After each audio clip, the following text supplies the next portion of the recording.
எல்லாரும் கண்களை மூடி நாம் ஜெபிப்போம். Thank you Jesus. பரிசுத்தமும் கிருபையும் நிறைந்த நல்ல தகப்பனே, இந்த ஆசீர்வதிக்கப்பட்ட இந்த காலை வேளையிலும் ஆண்டவரே, இந்த புதிய மாதத்துக்கு நாங்கள் வந்திருக்கிறதை நீர் அறிகிறீர். இந்த புதிய மாதத்திலே கர்த்தர் நீர் இடைப்படும் உமது வார்த்தையினால், உமது பிரசன்னத்தினால், உமது அபிஷேகத்தினால் ஒவ்வொரு இருதயத்திலும் தேவ ஆவியானவர் நீர் பேசும்படி நாங்கள் ஒப்பு கொடுக்கிறோம். பெரிய காரியங்களை செய்யும் இயேசு கிறிஸ்துவுக்குள் ஜெபிக்கிறோம் எங்கள் ஜீவனுள்ள நல்ல பிதாவே. ஹல்லேலூயா. என்னோடு சேர்ந்து வேதாகமத்தை எடுத்துக்கொள்வோம். எபிரேயருக்கு எழுதின நிருபம், புக் ஆஃப் ஹீப்ரூஸ் சாப்டர் 13, 13ஆம் அதிகாரம் 20ஆம் வசனத்தை ஒருவர் வாசிங்க. நித்திய உடன்படிக்கையின் இரத்தத்தினாலே, நித்திய உடன்படிக்கையின் இரத்தத்தினாலே ஆடுகளுடைய பெரிய மேய்ப்பரான நம்முடைய கர்த்தராகிய இயேசுவை மரித்தோரிலிருந்து ஏறி வர பண்ணின சமாதானத்தின் தேவன் இயேசு கிறிஸ்துவை கொண்டு, தொடர்ந்து இயேசு கிறிஸ்துவை கொண்டு தமக்கு முன்பாக பிரியமானதை உங்களில் நடப்பித்து, நீங்கள் தம்முடைய சித்தத்தின்படியே செய்ய உங்களை சகலவித நற்கிரியைகளினாலும் சீர்பொருந்தினவர்களாக்குவாராக. அவருக்கு என்றென்றைக்கு மகிமை உண்டாவதாக. ஆமென். ஆமென். நல்லா கவனிங்க. இன்றைக்கும் இந்த செய்தியின் தலைப்பு, நம்முடைய தேவன் உடன்படிக்கையின் தேவன். ஹல்லேலூயா. அவர் God is a covenant God, covenant keeper. நம் தேவன் உடன்படிக்கையின் தேவன். இங்கே வாசிக்கிறோம் வேதத்தில், நித்திய உடன்படிக்கையின் இரத்தத்தினாலே ஆடுகளுடைய பெரிய மெய்ப்பரான நம்முடைய கர்த்தராகிய இயேசுவை மரித்தோரிலிருந்து ஏறி வர பண்ணின சமாதானத்தின் தேவன். இயேசு கிறிஸ்து நமக்கு கொடுத்து இந்த உலகத்திலே நம்மை மீட்டெடுத்து நம் மீது இவ்வளவாய் அன்பு கொண்டு இயேசுவை முகமுகமாய் பார்க்க பெரிய மெய்ப்பராய் அவர் வரும்பொழுது நம்மிடத்திலே ஒரு உடன்படிக்கை தேவன் ஏற்படுத்துகிறார். அந்த உடன்படிக்கை என்ன சொன்னால், நித்திய உடன்படிக்கை. அல்லேலூயா. நான் சொல்கிறேன், உடன்படிக்கையின் தேவன். இன்றைக்கு உடன்படிக்கை அப்படின்னு சொல்லும் போது, நான் புதிய வருஷத்துக்கு போகும்போது இந்த வார்த்தையை பேசணும்னு விரும்பினேன். நீங்கள் தெரியும், உடன்படிக்கை இன்றைக்கு வரும்போது ஒரு நாள் அன்பு கூறுவது ஈஸி, பட் கண்டினியூஸாக தொடர்ந்து ஆண்டுக்குள்ளே வாழ்வது கடினமா? இல்லை. உடன்படிக்கையில் இருந்தால் அது ஈஸியாக இருக்கும். Praise the Lord. அல்லேலூயா. உடன்படிக்கையை தேவன் விரும்புகிறார். நான் கொஞ்சம் வேகமாக சொல்கிறேன். ஏன் உடன்படிக்கை ஆண்டவர் விரும்புகிறார் அப்படின்னு சொன்னால், ஆதியாகத்தில் வாசிக்கும் போது 6ஆம் அதிகாரத்தில் தேவன் நோவாவோடு ஒரு உடன்படிக்கை பண்ணுகிறார். என்ன உடன்படிக்கை? இனி நான் தண்ணீரில் ஜலத்தினால் தேசத்தை அழிக்க மாட்டேன்னு ஒரு உடன்படிக்கை. அல்லேலூயா. ஆண்டவர் உடன்படிக்கை என்ன செய்கிற இது வரைக்கும் காப்பாற்றி கொண்டிருக்கிறார். ஆபிரகாமை அழைத்து உன் சந்ததியை பெருக பண்ணுவேன் என்று சொல்லி ஆபிரகாமோடு ஒரு உடன்படிக்கை பண்ணுகிறார். ஆமென் சொல்லுங்களேன். ஆபிரகாமோடு செய்த உடன்படிக்கை தேவன் என்ன செய்தார்? நிறைவேற்றினார். யாத்ராகம் 14 - 19 வாசிக்கும் போது மோசையோடு ஒரு உடன்படிக்கை பண்ணுகிறார். என்ன உடன்படிக்கை அப்படின்னு சொன்னால், இந்த ஜனங்களை பார்வோன்ல அந்த அழைத்து கானான் தேசத்தில் கொண்டு வந்து நிறுத்துவேன் என்று சொல்லி உடன்படிக்கை ஏற்படுத்துகிறார். அந்த உடன்படிக்கை தேவன் நிறைவேற்றுகிறார். மோசையோடு மட்டுமல்ல, தாவீதோடு உடன்படிக்கை பண்ணுகிறார். என்ன உடன்படிக்கை? உன்னுடைய சந்ததியின் மூலமாய் ஆலயம் கட்டப்படும். 2 சாமுவேல் 7ஆம் அதிகாரத்தில் வாசிக்கும் போது கட்டப்படும் என்று சொல்லி சாமுவேல் புத்தகத்தில் வாசிக்கிறோம். அப்போ தாவீதோடு பண்ணின உடன்படிக்கை சாலமோனை கொண்டு தேவன் கட்டினார். ஹல்லேலூயா. ஆனால் நீங்களும் நானும் நம்மோடு ஒரு உடன்படிக்கை பண்ணப்பட்டிருக்கு, புதிய உடன்படிக்கை. we are in the new covenant. எத்தனை பேர் விசுவாசிக்கிறீங்க? இந்த புதிய உடன்படிக்கை என்ன தெரியுமா? என்னோடு சேர்ந்து வாசிங்க. லூக்கா சுவிசேஷ புஸ்தகம் 22ஆம் அதிகாரம் 20ஆம் வசனம். இரத்தத்தினாலாகிய புதிய உடன்படிக்கையா இருக்கிறது. கவனிங்க. இன்றைக்கு நீங்களும் நானும் எங்கேயோ பிறந்து எங்கேயோ வளர்ந்து, எப்படி இந்த நான் சொன்ன சபை ஒரு குடும்பமாக இருப்பதுக்கு காரணம் இரத்தத்தினால் ஆகிய புதிய உடன்படிக்கை. எத்தனை பேர் விசுவாசிக்கிறீங்க? The Lord has paid the greatest price for us. என்ன தெரியுமா விலையேற பெற்ற அந்த விலை? இயேசு கிறிஸ்துவுடைய ரத்தம். ஆனால் உங்களையும் என்னையும் ஆண்டவர் என்ன செய்திருக்கிறாரு? வாங்கியிருக்கிறார். ஹல்லேலூயா. Yes, purchased through his blood. அவருடைய விலையேற பெற்ற ரத்தத்தினாலே வாங்கியிருக்கிறார். அந்த வாங்கின பின்பு உங்களையும் என்னை என்ன வைத்திருக்கிறாரு? உடன்படிக்கைகளை வைத்திருக்கிறார். நீங்கள் பார்த்துருப்பீங்க, உடன்படிக்கை திருமணத்தின் காலத்திலலாம் பார்க்கும்போது என்ன செய்வாங்க? வாழ்விலும் தாழ்விலும் சுகத்திலும் டெய்லி இது பேசிகிட்டே இருப்பாங்க போல. பிரைஸ் எல்லாம் யோசிச்சு பாருங்கள். அந்த டைமில் சொல்லும் போது அப்படி இருக்கும். ஒரு 6 மாதத்துக்கு அப்புறமா அது நம்ம எப்படி இருப்போன்றது அவங்கவுங்களுக்கு தெரியும். இன்னும் 1 வருஷம் போனதுக்கப்புறமா ஸ்தோத்திரம். அங்கெல்லாம் 10 years வாழ்ந்துட்டோன்னு வச்சுங்களேன். அமெரிக்காவில் யூ லிவ் 10 years அப்படின்வாங்க. 10 வருஷம் தான். நான் இங்கே ஊரில் வந்து பாருங்கள், 40 வருஷம், 50 வருஷம், 55 வருஷம். ஸ்தோத்திரம். இப்படி உடன்படிக்கையில் உறுதியாக இருக்கிறாங்க. ஹல்லேலூயா, ஆமென் சொல்லுங்களேன். நாம் அந்த உடன்படிக்கையில் உறுதியாக இருப்போம்னா, நம்முடைய ஆண்டவர் தேவனிடத்தில் உடன்படிக்கையாக இருப்போம்னா, நம் பிள்ளைகளின் பிள்ளைகள் உடன்படிக்கையில் நிலைத்திருப்பார்கள். ஹல்லேலூயா. இன்றைக்கு இந்த காலையில் சபைக்கு நான் சொல்லுகிறது, இந்த 5 உடன்படிக்கையில் 5வது உடன்படிக்கையாக இருக்கிற புதிய உடன்படிக்கை உங்களையும் என்னையும் ஆண்டவர் வைத்திருக்கிறார். இந்த புதிய உடன்படிக்கையில் இருக்கிறவங்க திருமணமாகும் போது உற்சாகமாக சந்தோஷமாக உடன்படிக்கிறது இல்லை.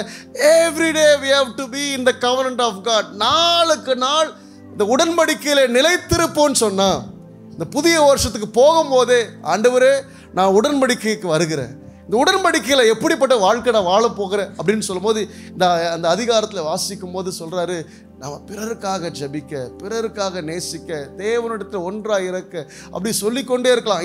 இதுதான் அது சீக்கிரத்தில் நான் வருவேன், அந்த நித்திய உடன்படிக்கை. நான் வரும்பொழுது நீங்கள் என்ன செய்யணும்?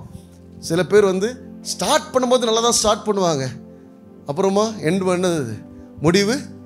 ஆனால் நான் சொல்கிறேன், ஆரம்பம் அற்பமாக இருந்தாலும் உடன்படிக்கையை வந்த முதல் காரியம், உடன்படிக்கையில் இருக்கிறவங்க செய்ய வேண்டிய முதல் காரியம் என்ன தெரியுமா? வாசிங்க என்னோடு சேர்ந்து புக் ஆஃப் எசேக்கியல் திருச்ச புத்தகம் 36ஆம் அதிகாரம் 26, 27.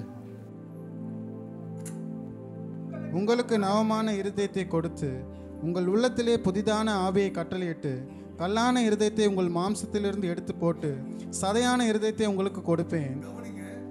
புதிய உடன்படிக்கையில் இருக்கிறவங்க இன்டர்னல் டிரான்ஸ்ஃபார்மேஷன், உள்ளான மனுஷன் புதிதானதான், வெளி தோற்றத்துக்கு மாறுவது அல்ல, உட்புருவம். நான் சொல்கிறேன், உடன்படிக்கையில் வந்த பின்பு நிறைய பேர் சொல்கிறது உண்டு, காலையில் உங்களுக்கு புரியும் நம்புகிறேன்.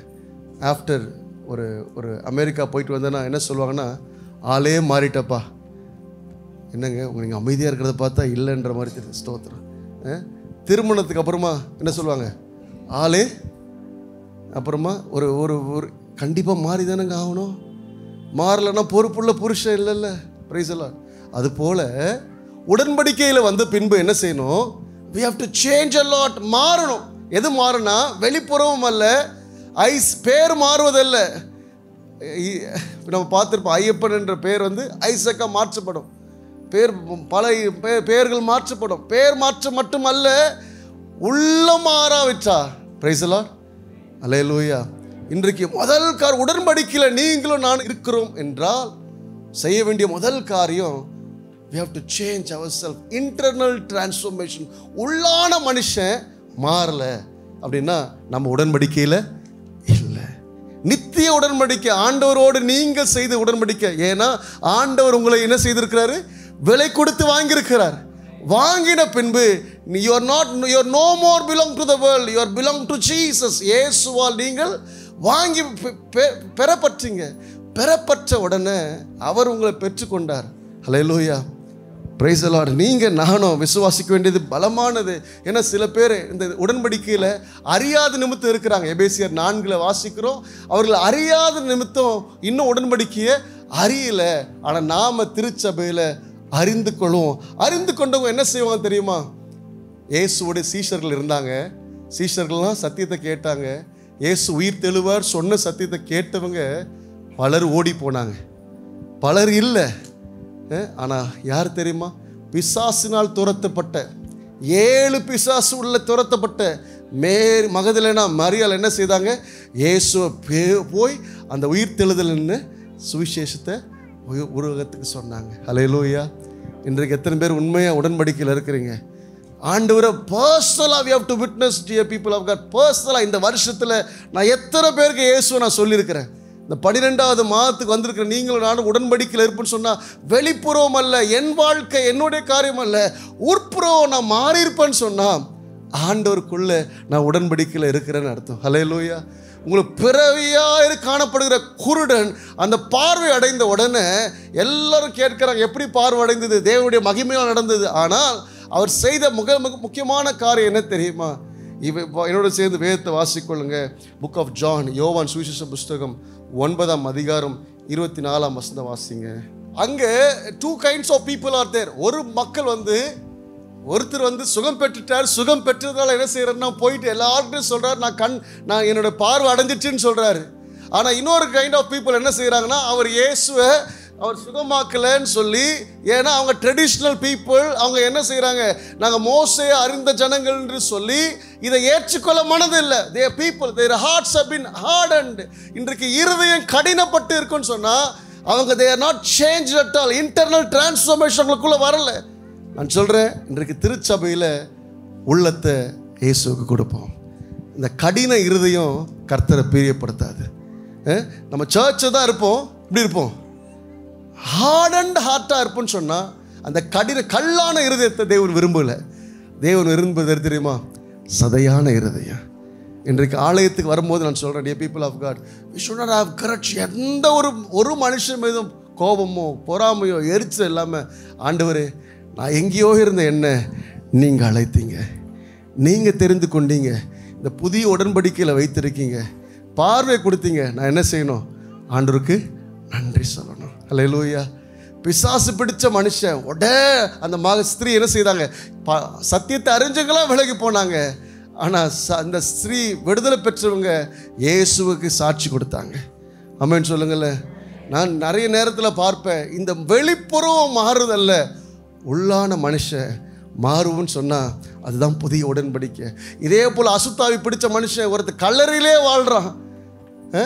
லூக்கா சுவிசேஷ புஸ்தகம் 5ஆம் அதிகாரத்தில் வாசிக்கும் போது எங்கே வாழ்கிறாங்க, அவங்க லைஃப் ஸ்டைல் எங்கே வாழ்கிறாங்க? மார்க் சுவிசேஷ புஸ்தகம் book of Mark chapter 5 verses 18 வாசிக்கும் போது அவன் லைஃப் ஸ்டைல் எங்கே வாழ்கிறான்? வாழ்க்கை இடம் முக்கியம் இல்லை, ஆனால் இயேசு தொட்ட பின்பு அவன் வாழ்க்கை எப்படி மாறுதுன்னு சொன்னால், then he realized about where he lived, எங்கே வாழ்ந்தான்னு அறிந்து கொண்டு இயேசு சொல்கிற போதகத்தை உட்கார்ந்து கேட்டுக்கொண்டிருந்தான் என்று சொல்லி வேத வசனத்தை வாசிக்கிறோம்.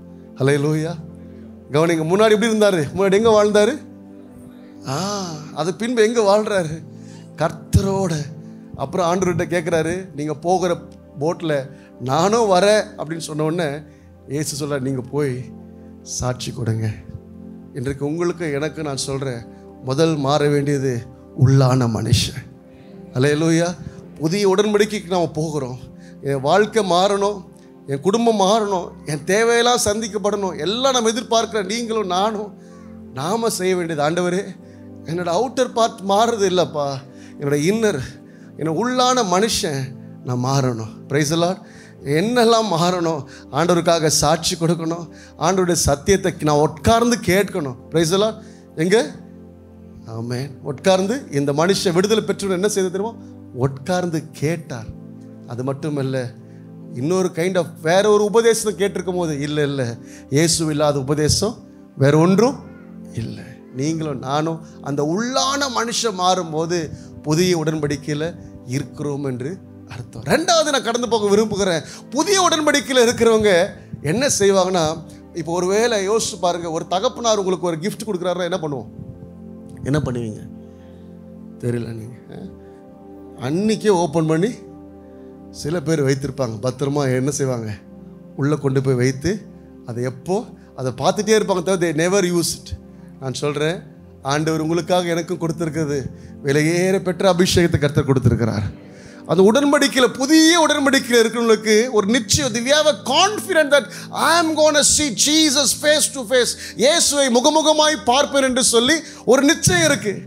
அந்த நிச்சயத்தை பெற்ற நாம அந்த கான்ஃபிடென்ட்டாக when we move forward ஆண்டவருக்குள்ளே போகும் பொழுது அறிந்து கொள்வோம். நீங்களும் நானும் இன்றைக்கு ஒருவேளை அந்த புதிய உடன்படிக்கையில் இருக்கிறோம் என்று அறிந்தவங்க செய்ய வேண்டிய காரியம் 10ஆம் எபிரேயர் புத்தகம் book of Hebrews chapter 10 verses 19 to 22. யாராவது ஒருத்தர் வாசிங்க.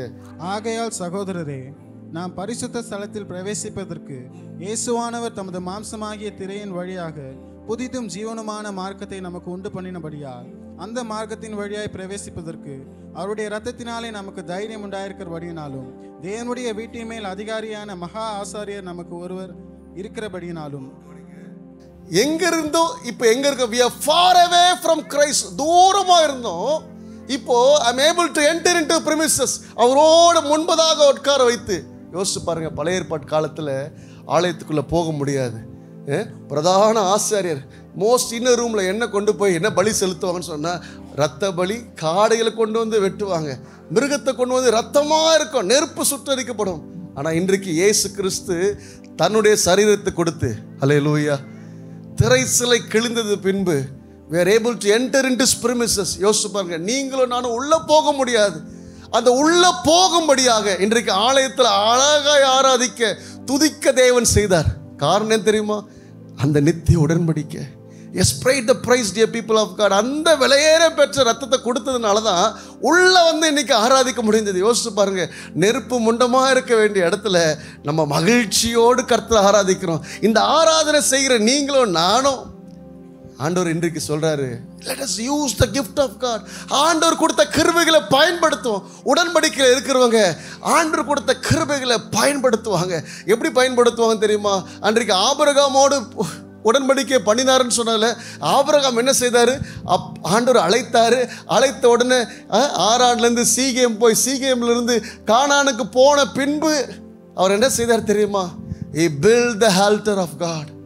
தேவனுக்காக பலிபீடத்தை கட்டினான். பிரைஸ் எல்லாம் ஆமென் சொல்லுங்களேன். நான் சொல்கிறேன், புதிய உடன்படிக்கையில் இருக்கிறவங்க நம்ம தூரமாக இருந்தோம். But the Lord has called us and adopted us sons and daughters. உங்களை என்ன குமாரத்துக்களை வைத்துட்டார். இப்போ நாம் செய்ய வேண்டியது முதல் காரியம், நீ உள்ளான மனுஷன். ரெண்டாவது காரியம், தேவன் கொடுத்த கிருபைகளை பயன்படுத்துவது, தேவன் கொடுத்த அபிஷேகத்தை பயன்படுத்துவது. let us use the gift of God. தேவன் கொடுத்ததை பயன்படுத்தாம இன்னைக்கு போக்கடிக்கப்பட்ட ஜனமா இல்லாம ஆண்டவருக்கு நேரா நீங்களும் நானும் ஜெபிச்ச ஆண்டவர் இறங்குவார். பிரைஸ் தி லார்ட், ஹல்லேலூயா. வேற யாரும் we have a key, we have an access towards God. ஆண்டவர் நமக்காக அந்த விலையேற the Lord has given the gift of God. ஆண்டவர் கொடுத்திருக்கிற அந்த வரத்தை, கொடுத்திருக்கிற கிருபையை, கொடுத்திருக்கிற அபிஷேகத்தை, கொடுத்திருக்கிற தாளந்தை, கொடுத்திருக்கிற ஆசீர்வாதத்தை பயன்படுத்தும் என்று சொன்னால் ஆண்டவருக்கு பலிபீடத்தை கட்டினார் என்று சொல்லி வேதத்தில் வாசிக்கிறோம். பலிபீடம் கட்டும் போது ஒரு இடம் மட்டும் இல்லைங்க, he has built everywhere. அவர் கட்டினாரு, ஜெனரேஷனே தொடர்ந்து பில்ட் பண்ணிகிட்டே இருந்தாங்க. நான் விசுவாசிக்கிறேன், அங்கிள் வந்து பில்ட் பண்ணியிருக்காரு, அவங்க தகப்பனார் பில்ட் பண்ணார், தாத்தா. and we are building now and the generation to generation will build the kingdom of God. அல்லேலூயா. நான் மட்டும் சொல்ல, இங்கே இருக்கிற அனைவரும் ஆண்டவருக்காக பலிபீடத்தை கட்டுவோம். அல்லேலூயா. நீங்கள் ஆயத்தப்படுவோம். ஒருவேளை நான் என்ன உடன்படிக்கையில் இருப்பேன், எப்படி இருக்க போகிறேன் என்று யோசிப்பேன்னு சொன்னால், இன்றைக்கு அந்த பலிபீடத்தை கட்டுகிறவர்கள் நீங்களும் நானும் இருப்போம் என்று சொன்னால், எலைஜா கட்டினாரு, ஆபிரகாம் கட்டினாரு, சொல்லிக்கொண்டே இருக்கிறான். ஆனால் இன்னைக்கு குறைவானவர்கள் மத்தியில் நிறைவை கர்த்தர் நமக்கு கொடுத்திருக்கிறார். அல்லேலூயா. என்னோடு சேர்ந்து ஒரு வசனத்தை வாசிங்க. மார்க்கு சுவிசேஷ புஸ்தகம் 3ஆம் அதிகாரம் 13-14 வாசிங்க. பின்பு அவர் ஒரு மலையின் மேல் ஏறி தமக்கு சித்தமானவர்களை தம்மிடத்தில் வரவழைத்தார். அவர்கள் அவரிடத்திற்கு வந்தார்கள். அப்பொழுது அவர் 12 பேரை தெரிந்து கொண்டு அவர் தம்மோடு கூட இருக்கவும் பிரசங்கம் பண்ணும்படியாக தாம் அவர்களை அனுப்பவும் வியாதிகளை குணமாக்கி பிசாசுகளை துரத்தும்படி அவர்கள் அதிகாரமுடையவர்களாக்கவும் அவர்களை ஏற்படுத்தினார். கவனிங்க. ரெண்டாவது ஏன் சொல்றேன்னா, கிருபைகளை பயன்படுத்தணும்னா நம்ம எங்க இருக்கணும்? யார் கூட இருக்கணும் சொல்லுங்களேன். in order to use our gift of God, where should we live? இன்றைக்கு யாரோடு வாழணும், யாரோடு இருக்கணும்னா இயேசுவோடு இருக்கணும். ஆமென் சொல்லுங்களேன். அல்லேலூயா. லோத் எங்க போய் குடியிருந்தான்? நேரா சோதமுக்கு ஆப்போசிட்ல குடியிருந்தான். யாரோட வாழ்ந்தான்? நேரா. இன்றைக்கு சீஷர்களை ஆண்டவர் அப்பாயிண்ட் பண்ண உடனே யாரோட இருக்க விரும்புகிறாருன்னா, அவர்களை ஊழியம் செய்கிறதுக்கு முன்பதாக அழைத்தது எது தெரியுமா? இவர்கள் என்னோடு இருக்கும்படியாக, உங்களை உடன்படிக்கையில் வைத்தது காரணம் என்னோடு இருக்கும்படியாக, தேவனோடு இருக்கும்படியாக. அறிந்து கொள்ளுங்க. முதல் சொன்ன உடன்படிக்கையில் இருக்கிறவங்க உள்ளான மனுஷன், வெளியில் இல்லை, வெளியில் உள்ளான மனுஷன் மாறும்போது கர்த்தர் அந்த உடன்படிக்கையை உங்களை ஆசீர்வதிப்பார். ரெண்டாவது காரியம், ஒருவேளை உடன்படிக்கையில் இருக்க நம்ம கிருபை பெறலையே, வரங்கள் பெறலையே, ஆசீர்வாதத்தை பெறலையே. உங்களுக்கு கொடுத்திருக்கிற அந்த கிருபைகளை நீங்கள் பயன்படுத்தினீங்கன்னு சொன்னால், பலிபீடத்தை கட்டி அவரோடு சஞ்சரித்து அவருடைய அபிஷேகத்தை பயன்படுத்தினீங்கன்னு சொன்னால், தேவன் எலியாவின் நாட்களை பார்க்கிறோம். எலியாவின் அபிஷேகம் ரெண்டத்தனையாக எலிசா மேல் இருந்தது போல இன்றைக்கு சபை அனைவரும் மீதும் கர்த்தர் பொழிய செய்வார் என்று சொல்லி நான் நம்புகிறேன். ஹல்லேலூயா. நான் மூன்றாவது முடிக்க விரும்புகிறேன். நீங்களும் நானும் உடன்படிக்கையில் இருக்கிறவங்க தனித்து பயணிக்கிறது அல்ல, உடன்படிக்கையில் இருப்பது கர்த்தரோடு பயணிப்பது. The Lord expects us to operate as oneness. ஒரு மனமாக பயணிக்கிறதா உடன்படிக்கை. கணவரும் மனைவியும் ஒன்றாக பயணிக்க, ஒரே விசுவாசம், ஒரே நம்பிக்கை. எபேசியர் 4 வாசிக்கிறோம், ஒரே ஞானஸ்தானம், ஒரே தேவன், ஒன் ஹோப். இந்த ஒரு நம்பிக்கை நமக்கு இருக்குன்னு சொன்னால் நம்ம எப்படி பயணிக்கலாம்? உடன்படிக்கையில் இருப்போம். இன்றைக்கு ஒரே உபதேசம், நிறைய தூர உபதேசம், நிறைய காரியங்கள் உலகம் போயிட்டு இருக்கலாம். அறிந்து கொள்ளுங்க எனக்கு பிரியமான தேவச்சனமே, நீங்களும் நானும் இந்த நாளில் தேவனோடு உடன்படிக்கை பண்ண ஆயத்தப்படும். இந்த புதிய வருஷத்துக்கு போகிறதுக்கு முன்பதாகவே let us rededicate ourselves. ஆண்டவரே, நாங்கள் உடன்படிக்கையில் வருகிறோம், நாங்கள் ஒரு மனமாக. ஏன்னா ஒரு மனம் எங்கு உண்டோ அங்கு. அப்போஸ்தலர் 2ஆம் அதிகாரத்தில் வாசிக்கும் போது ஆண்டவர் சொன்ன வாக்குத்தத்தம் நிறைவேறணும்னா, தீர்க்க தரிசனம் நிறைவேறணும்னா சொல்லுங்க, the prophecy, in order to fulfill the prophecy, அவரோட word of God fulfill பண்ண என்ன செய்தாங்க தெரியுமா? நீங்கள் எருசலேமுக்கு போய் ஒன்றாக கூடுங்கன்னு சொல்லும் போது சீசர்கள் என்ன செய்தாங்க? ஒன்றாக கூடுனாங்க. அங்கு பரிசுத்த ஆவியானவர் பலமாக இறங்கிட்டார். ஆமென் சொல்லுங்கள்ல. அங்கே நிரப்பப்பட்ட உடனே then they start to witness Jesus. இயேசு அவர்கள் சாட்சி கொடுத்தாங்க. அது மட்டுமல்ல, அந்த நாட்களை நான் ரொம்ப ஆச்சரியப்பட்டது என்னென்னா, இந்த திருச்சபையில் என்ன நடக்கிறதோ அப்போஸ்தலர் நாட்கள் நடந்தது. என்ன பண்ணாங்கன்னா 2ஆம் அதிகாரம் 46, 47 வாசிங்க அப்போஸ்தலர் புத்தகத்தில். கவனிங்க, கபடம் இல்லாத இருதயத்தோடு போஜனம் பண்ணி ஒரு மனமாய் பயணிப்போம் சொன்ன உடன்படிக்கையில் இருக்கிறோம். பிகாஸ் அவர் God is a triune God. தேவன் உடன்படிக்கை தேவன் எப்படி இருக்காருன்னா, பிதா, குமாரன், பரிசுத்த ஆவியானவர் ஒன்றாக இருக்கிறார்கள். ஆமென் சொல்லுங்களேன். இன்னைக்கு ஒன்றாக இருக்கிறாங்களா? குடும்பம் ஒன்றாக இருக்கிறதா? பிள்ளைகள் ஒன்றாக இருக்கா? இல்லைன்னா நீங்கள் வாக்குன்னு எக்ஸ்ட்ரா மைல். ஆண்டவர் உங்களை தெரிந்து கொண்டிருக்கிறார், உங்களை பிரித்து எடுத்திருக்கிறார். நீங்கள் ஒரு ஸ்டெப் எக்ஸ்ட்ரா எடுத்து. ஏன்னா இயேசு அவர்கள் எல்லாரும் ஒன்றாக கூடினாங்க. 120 பேர் மேல் வீட்டு அறையில் கூடும்போது இறங்கினார். ஆமென் சொல்லுங்களேன்.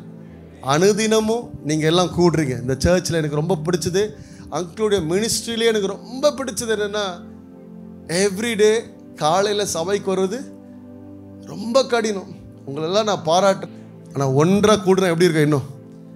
இன்னும் எல்லோரும் ஒன்றாக கூடி, சில பேர் ஆன்லைனில் அட்டன் பண்ணுறது, பிரைஸ் எல்லாம், காட் பிளஸ் யூ தொடர்ந்து. ஆனால் அந்த ஒன்றாக கூடும்போது தான் ஆண்டவர் அங்கே என்ன செய்வார்? அற்புதம். நான் விசுவாசிக்கிறேன். இன்றைக்கு நான் ஃபேமிலியாக கூடும்போதே எவ்வளோ ஜாலியாக சந்தோஷமாக இருக்கிறேன்னா, அது போல் நீங்கள் எல்லோரும் திருச்சபையாக இன்றைக்கு சொல்கிறேன், குடும்பமாக ஒன்றாக கூடி உடன்படிக்கையில் இருங்க உங்கள் பிள்ளைகளோடு. ஏன்னா பிகாஸ் நான் எங்கே கற்றுக்கொள்கிறேன்னா, இயேசுவின் இடத்துல கற்றுக்கொள்கிறேன். நாளைய தினத்தில் அவரை சிலுவையில் அறையப்பட போது எல்லோரும் என்ன நினைப்பாங்க?